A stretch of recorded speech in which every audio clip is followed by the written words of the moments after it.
De hoy nace por el paciente que vimos en la primera junta del año, que fue Brigitte.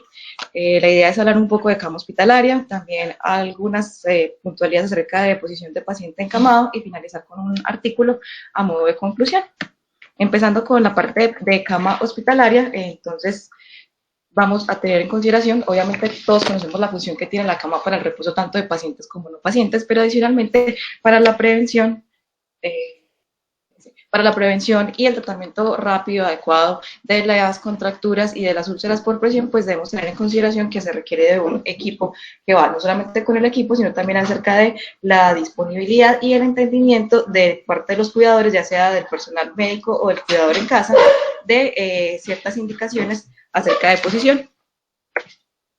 Como el tema es cama hospitalaria, pues hay que hablar algo del ambiente hospitalario y la distribución y la exposición que ésta tiene normalmente. No me aparece la opción del puntero, entonces les voy comentando. La disposición que tiene la cama hospitalaria tiene un pin y pues todo está calculado. Que tenga 3 lados libres, como se alcanza a apreciar en la imagen, es el objetivo de que el personal de enfermería pueda llevar a cabo sus actividades, ya sea las de aplicación de medicamentos. ¿Sí se ve? Espérenme, que aquí se me desconfiguró. Ya sea la de aplicación de medicamentos o la de... Dame un segundito que a mí se me desconfiguró. Listo.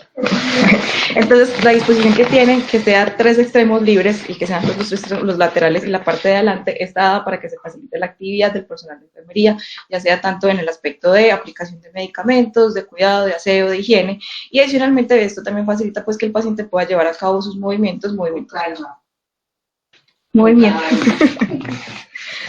pues no solamente respecto a el posicionarse, sino pues también, por ejemplo, cuando se va a hacer cierta clase de fisioterapia en la cama. También la cabecera está dispuesta, pegada a una pared que no puede estar, obviamente, cerca o colindando con una ventana, y pues tampoco debe estar cerca de la puerta porque va a obstaculizar el paso y la fluidez. La cama debe ser graduable, no solamente en altura, pues porque esto después vamos a ver cuál es la importancia que tiene, sino también que tiene que ser desplazable, por lo que debe contar entonces con ruedas y pues frenos de seguridad en cada una de las ruedas. Y aquí podemos observar algunos de los elementos que pueden sonar algo cómicos, pero pues los elementos forman parte de colchón, almohada, barandas, manivelas. Normalmente están hechas de unos tubos huecos, esto lo que hace es que facilita la limpieza, de este modo se genera una desinfección mucho más fácil. Adicionalmente, pues como ya lo hemos mencionado, tienen que estar equipadas con ruedas móviles. El objetivo de esto es que la cama no solamente va a servir como un dispositivo de reposo y de descanso, sino que también en la cama nos vamos a desplazar en la misma unidad o incluso va a ayudar como un medio de traslado, pues porque se van a trasladar de unidad a otra unidad el paciente, también pues colabora en este aspecto. El somier, que es la base, puede estar dividido en 1, 2 o 3 segmentos móviles y cada uno de estos segmentos pues, va a tener su propia manivela para poder ajustarlo al nivel que cada paciente requiera. Manivela que puede ser mecánica o que puede ser controlada por motor. Las dimensiones normalmente son un ancho de unos 90 a 105 centímetros, una longitud de 190 centímetros y una altura sin colchón de más o menos unos 70 centímetros. Esto es parcialmente cierto porque ya hay muchos tipos de colchón, pero pues alguno puede ser de muelle de una sola pieza semirrígido, pero pues más adelante vamos a ver varios tipos de colchones también. Respecto al equipo, pues claramente lo primero va a ser la cama. La idea de la cama es que se pueda adaptar a diferentes alturas porque dependiendo de la altura que tenga va a tener diferentes funciones. De este modo, cuando la cama está alta pues más o menos 75 centímetros, lo que va a hacer es que facilita el papel de enfermería para que sea más fácil pues la acomodación, el posicionamiento, la realización de sus actividades, y la idea es que cuando la cama se pueda bajar, se pueda posicionar en un nivel más bajo como unos 50 centímetros, es que de esta forma es más fácil se alinea el paciente para poder llevarse a cabo las transferencias y los traslados. Esto de las tablas lo traigo más como para tener en consideración que todo tiene un objetivo, porque ya casi no hay camas que requieran de tablas, ya en su mayoría están hechas sobre todo de aluminio y las camas hospitalarias definitivamente no deberían tener tablas, pero pues cuando se utilizaban en su momento el objetivo de la tabla era que fuera gruesa, un grosor de 1 pulgada, que fuera ancha, todo el ancho de la cama y que se pudieran movilizar las tablas de tal forma que pudiera acomodarse según las articulaciones del paciente, pues ese era el objetivo de esto. Las barandillas laterales no solamente sirven para dar seguridad al paciente, sino que el paciente que puede ayudarse con algunos movimientos, pues le va a dar apoyo a esto también. Entonces, de esta forma, el paciente puede ayudarse a ponerse en sentado, puede ayudarse a trasladarse de la cama. La longitud que tienen es de unos 85 centímetros y una altura de aproximadamente unos 28 centímetros, es como la indicación general. Respecto al colchón, hay múltiples tipos de colchones. Estos son como los más comunes, los más conocidos. El colchón de látex, que es el primero que observamos, el blanco, es un colchón que da una buena base, constituye un buen soporte para el paciente. El colchón inferior es este azul, que está representando un colchón en espuma. La idea de este colchón en espuma es que se deja vencer más fácilmente por el peso del paciente, por esto va a repartir la presión del cuerpo para que entonces evite la fricción y el roce de la piel. Puede ser un colchón que sea de una sola pieza o que esté formado por varios bloques, unos 40, 50 bloques más o menos. El siguiente colchón que vemos, el tercero, es un colchón de goma. Se llama de goma o con tubos de cerillas. ¿Por qué? Porque tiene en su parte superior un dispositivo que lo que hace es que es como una colchonetica adicional en plástico que se va a insuflar, y lo que va a hacer esto es redistribuir también los puntos de presión, y el objetivo en general de todos los colchones o su diseño está dado para, pues, evitar la formación de úlceras por presión.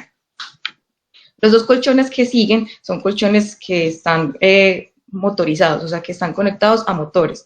¿Por qué? Porque en su superficie tienen dispositivos especiales. El de esferas fluidificado es el último, el que tiene la superficie blanquita.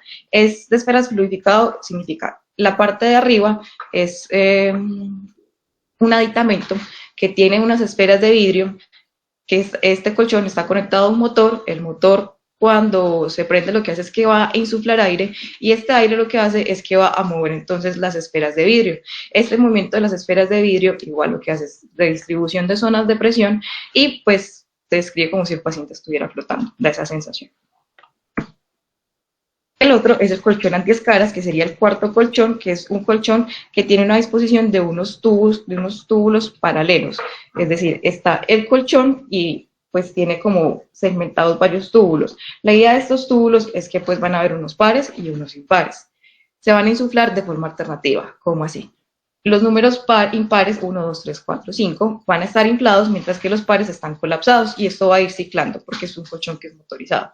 De esta forma, pues se desplazan los puntos de presión y es como si el paciente estuviera recibiendo un masaje constantemente. Los otros tres colchones que se mencionan, el de muelles, el de agua y el de agua con bolas, pues están en desuso. El de agua es poco usado, y el de agua con bolas de poliuretano lo que quiere hacer es poner estas bolitas para disminuir el volumen del agua.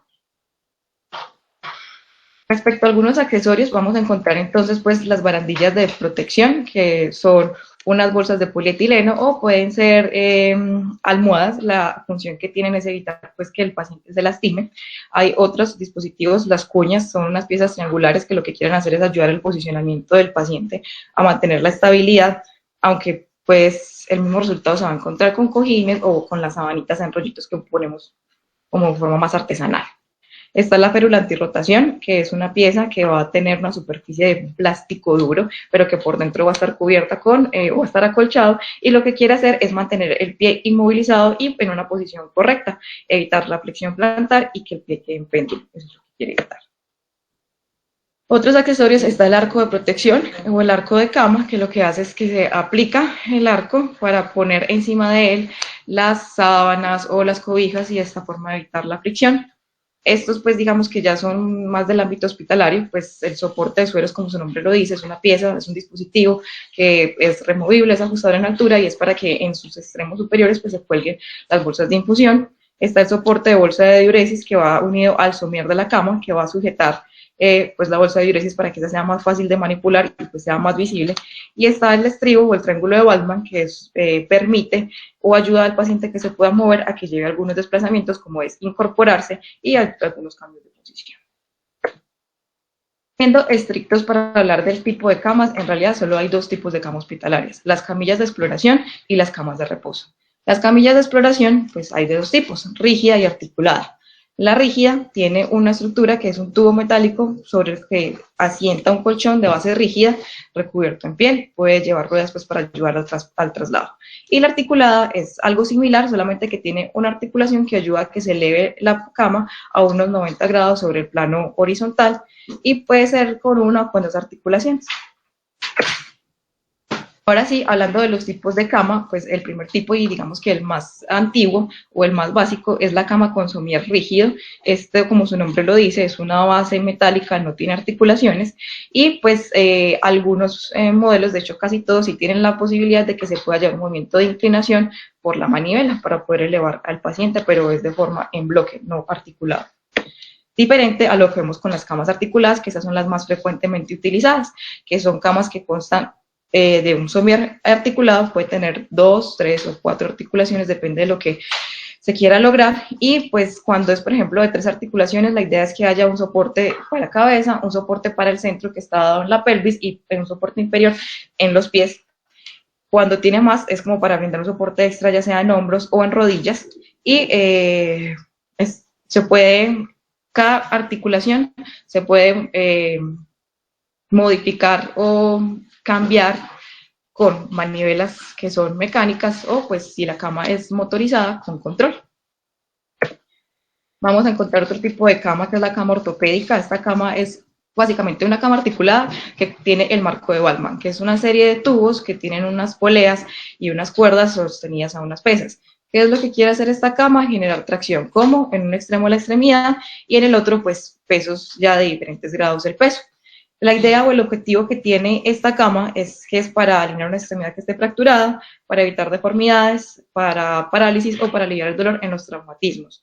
También puede estar provista del triángulo de Ballmann, que es el que mencionábamos al principio, pues para que el paciente se ayude a incorporar o a cambiar de posición.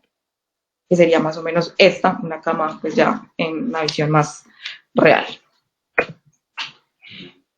Está la cama electrocircular, que es una cama que está formada por 2 armazones unidos entre sí por una pieza rígida.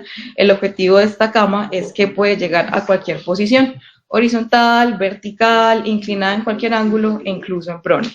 Debe tener claramente unos soportes para pies, barandillas laterales y cintas de sujeción que ayuden a la distribución del peso y también a mantener la estabilidad, y tiene uso para grandes quemados, para politraumatizados y para pacientes con lesiones medulares. Este vendría siendo pues como un esquema de cómo se ve esta cama.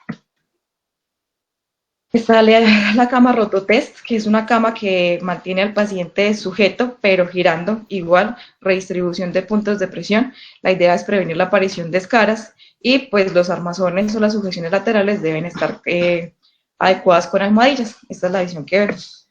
La última cama de la clasificación de hoy es la incubadora, que pues se emplea para mantener los pacientes recién nacidos prematuros en un ambiente adecuado, temperatura y humedad, que esto pues va a asegurar las condiciones de vida. Ahora vamos a hablar algo de posición del paciente encamado. Entonces, hay unas observaciones generales que pueden sonar como muy básicas y como claramente pues todos conocemos esto, pero son recomendaciones que igual debemos conocer y saber la forma más amable, más amigable de transmitirla a los cuidadores, porque finalmente son ellos los que van a tener que llevar a cabo estas observaciones generales. Entonces, ¿cuáles observaciones están? Pues proteger la intimidad del paciente, lavado de manos, uso de guantes, no realizar nunca arrastre del paciente, vigilar las zonas de presión y pues realizar los cambios de posición más o menos cada 2 a 3 horas.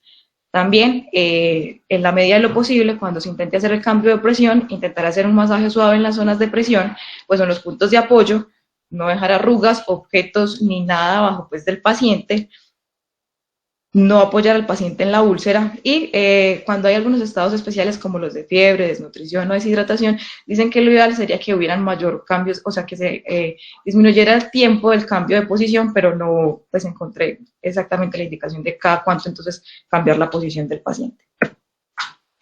Una descripción acerca de cuáles son las posiciones, sobre todo la posición de decúbito, que es como la más importante, la que nos respecta a la revisión del día de hoy, donde entonces la idea es que la cabeza debe permanecer recta con una almohada debajo, evitando la tracción o la extensión excesiva del cuello.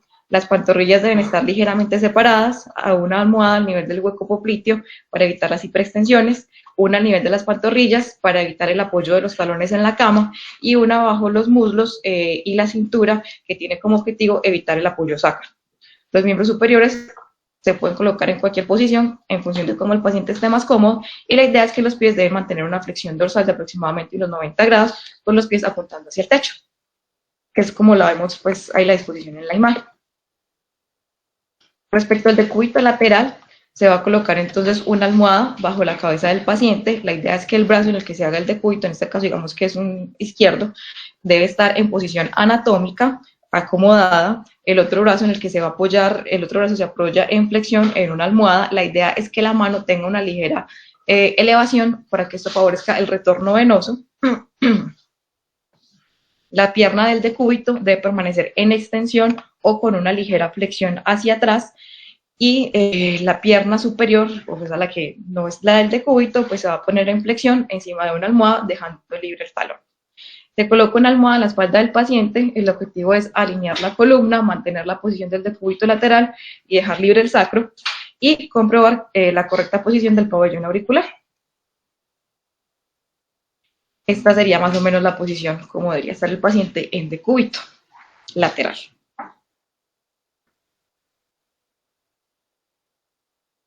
Respecto al decúbito prono, pero se evitan las zonas de presión.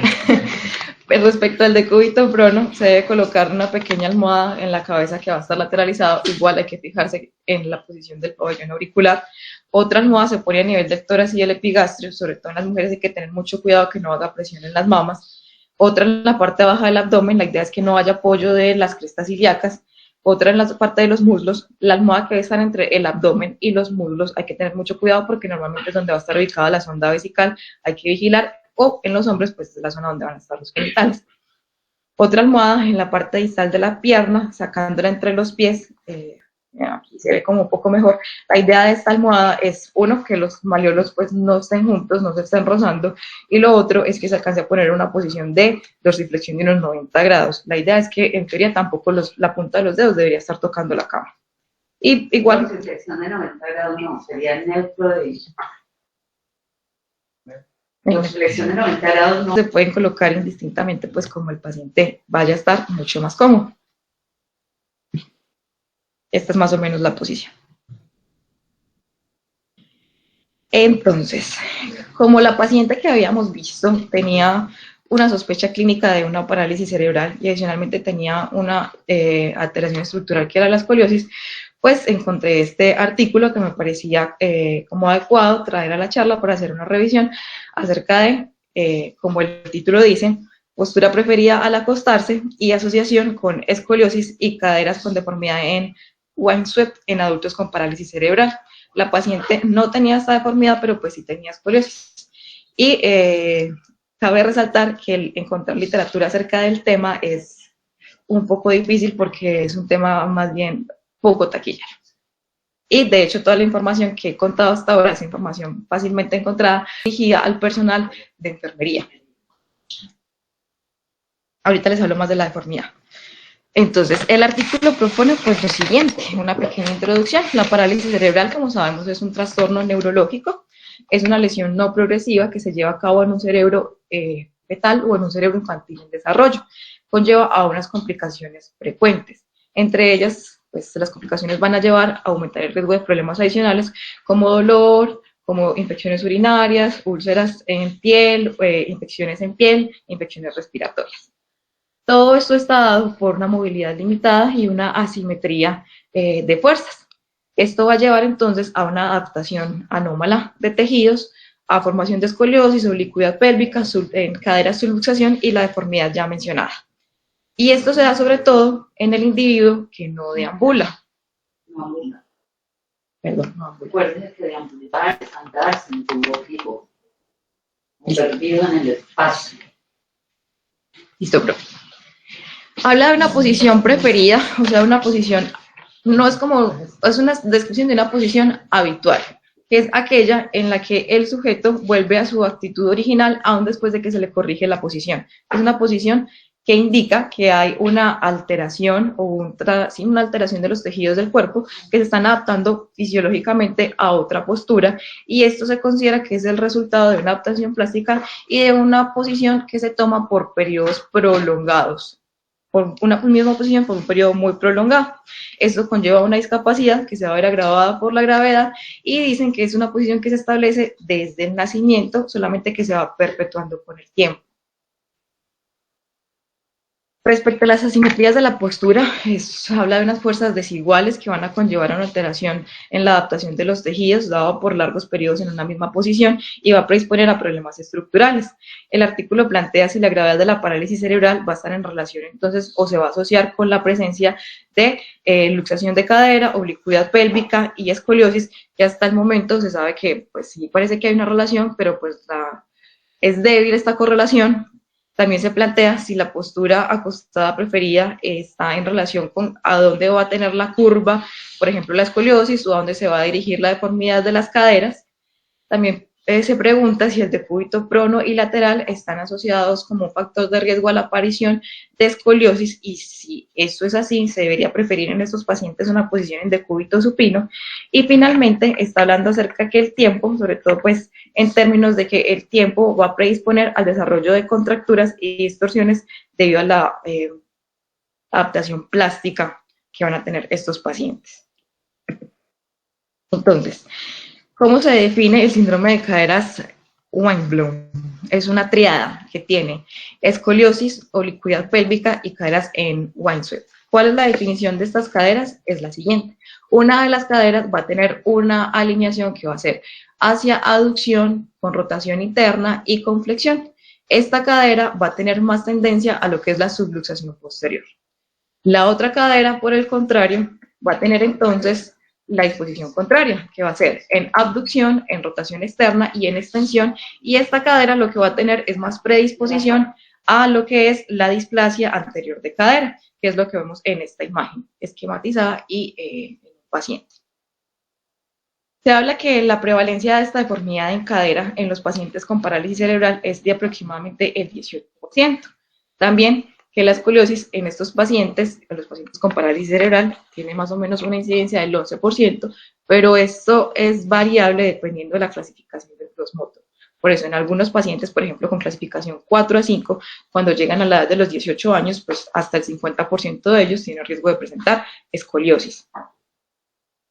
Adicionalmente, a estos pacientes que tienen escoliosis, se ha visto que la alteración más asociada o que más se ha encontrado ha sido la de la subluxación de cadera, seguida de oblicuidad pélvica y finalmente de caderas en Weinstein. Y también es importante hablar acerca de las contracturas de rodillas, porque en estos pacientes con parálisis cerebral hasta el 60% de ellos no van a ser capaces de extender completamente una o ambas rodillas, y estas asimetrías posturales se van a dar tanto en supino como de pie. Por eso, el artículo se plantea el siguiente objetivo: examinar la asociación de la escoliosis y las caderas en la deformidad de Weinstein con la inmovilidad, la posición acostada, el tiempo de descanso en todos los adultos de 16 años y mayores con parálisis cerebral que fueron informados en el registro del Programa Nacional de Vigilancia de Suecia, que es la CPUP. Definieron inmovilidad como aquel paciente que no puede moverse, no puede cambiar de posición, y definieron la posición predeterminada como aquel que toma el paciente para dormir o para descansar. Este fue un estudio transversal que se llevó a cabo pues, en el Centro de Parálisis Cerebral, el Centro de Vigilancia de Parálisis Cerebral de Suecia. Se recolectaron todos los informes recientes de enero del 2013 a diciembre del 2016. Los criterios de inclusión fueron definidos por el Comité de Vigilancia de Parálisis Cerebral en Europa. En general, la lesión incluyeron pacientes cuya lesión fue identificada en menores de 2 años de vida, y clasificaron las parálisis como unilateral, espástica bilateral, atáxica y disquinética, pero pues ya después en la parte de los resultados vamos a ver que esto fue más algo que se mencionó, no algo que tuvo repercusión en el momento de hacer el estudio. Todas las mediciones se llevaron a cabo por fisioterapeutas y terapeutas ocupacionales que estaban capacitados en el uso del manual del Centro de Parálisis Cerebral de Suecia. Se midieron con goniómetro los grados de extensión de rodilla, extensión de cadera, abducción, rotación externa e interna, pero finalmente para análisis de datos solamente interesaron extensión de rodilla y extensión de cadera. Las posiciones y el tiempo de dormir fueron informados ya fueran por el mismo paciente o por sus cuidadores, y se tomaba un ciclo de 24 horas, donde se podía escoger entonces un rango de tiempo que pasaban acostados, fueran 8 horas, pues menos de 8 horas, 8 a 12 horas o más de 12 horas. De este solamente se podía escoger una variable o un ítem. Y respecto a la posición, habían 4 posiciones: prono, supino o pues uno de los 2 laterales. Aquí se podía informar solo una posición o las 4 posiciones, es decir, el paciente puede decir, no, solamente duermo boca arriba, o no, yo duermo en todas las posiciones. La escoliosis se clasificó como leve, moderado o grave con una evaluación clínica. Se incluyó a personas que ya tuvieran cirugía. La clasificación era la que quedaba posterior a la cirugía. Respecto a la postura, se utilizó la escala ordinal de 7 puntos de la escala de postura y capacidad postural.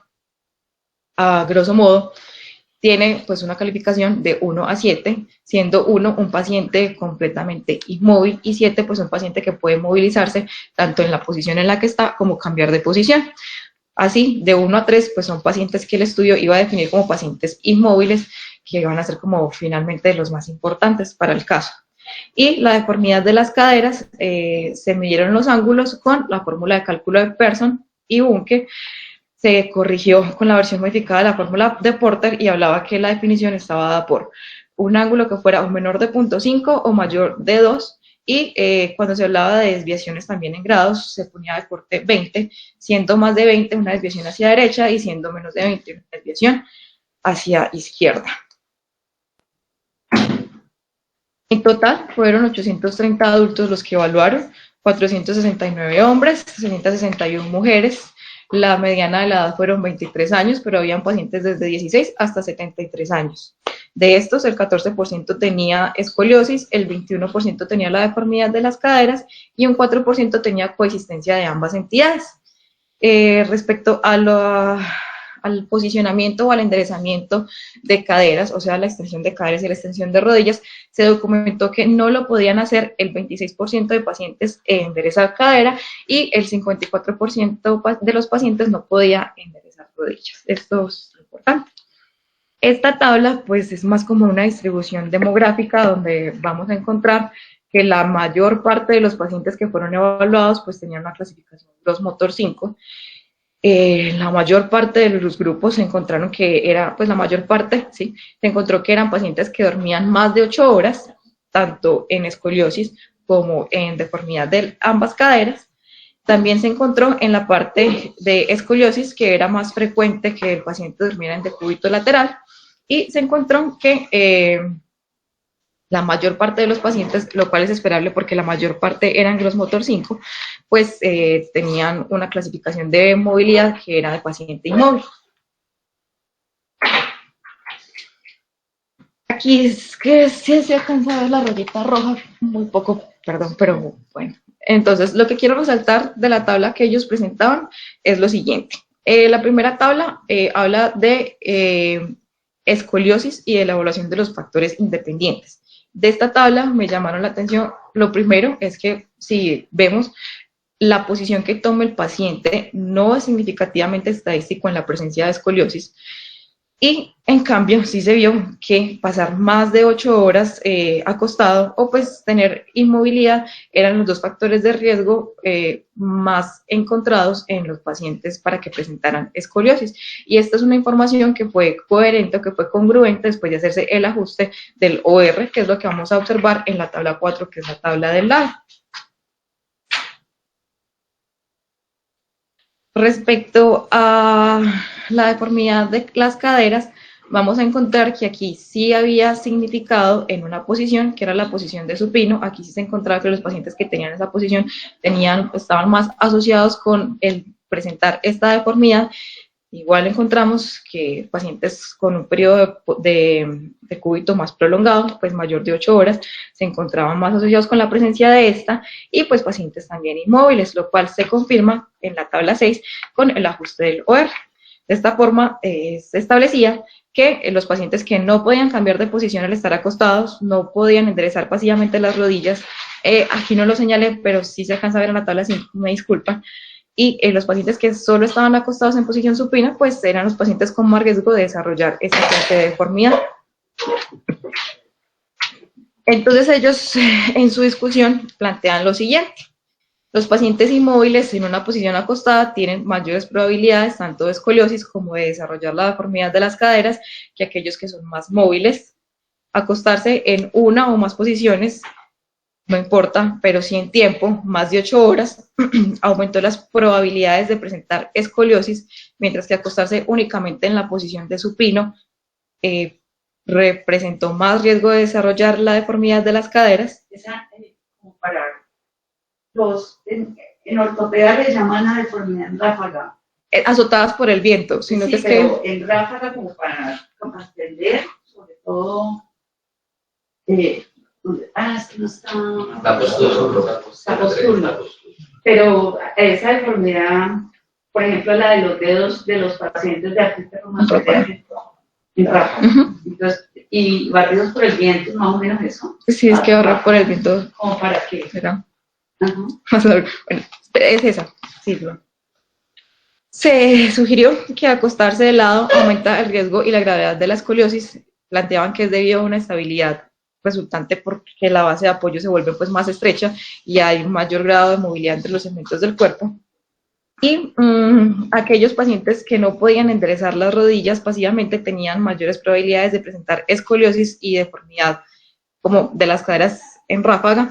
Ellos planteaban lo siguiente: el paciente que está en supino y que está inmóvil, pues finalmente lo que va a hacer las rodillas es que van a flexionarse y a caer alguno de los dos, pues a tirarse hacia algún lado, pero van a caer paralelo pues al mismo lado. Eso es lo que va a generar que haya una adaptación del tejido, que se establezca una contractura y pues una predisposición a que se desarrolle esa alteración en las caderas. Y les llamaba la atención que habían 7 individuos de nivel 1, pues de nivel de clasificación 1 en el gross motor, que pues a pesar de que son pacientes con mucha mayor movilidad, también presentaban esta deformidad, por lo que habría como que hacer más estudios. La conclusión que proponen es que pues, la postura preferida, frecuentemente observada en adultos inmóviles con parálisis cerebral, conduce a una distorsión en la forma de su cuerpo. Es la conclusión a la que llega. Yo cuando terminé de leer el artículo dije, bueno, pues sí, como que no es nada nuevo, es algo que ya conocíamos, pero nuevamente, cuando hice la búsqueda de información acerca de posición, de cama, pues finalmente este fue el único artículo que encontré de los últimos 5 años que tuviera algo de relación con el tema, y pues finalmente esto nos ayuda a llenarnos como de argumentos para pensar, ¿es el colchón, es la cama o es la posición del paciente a lo que le debemos dar más importancia y por consiguiente pues dar más o mejor educación a los cuidadores de los pacientes? Y Muchas gracias.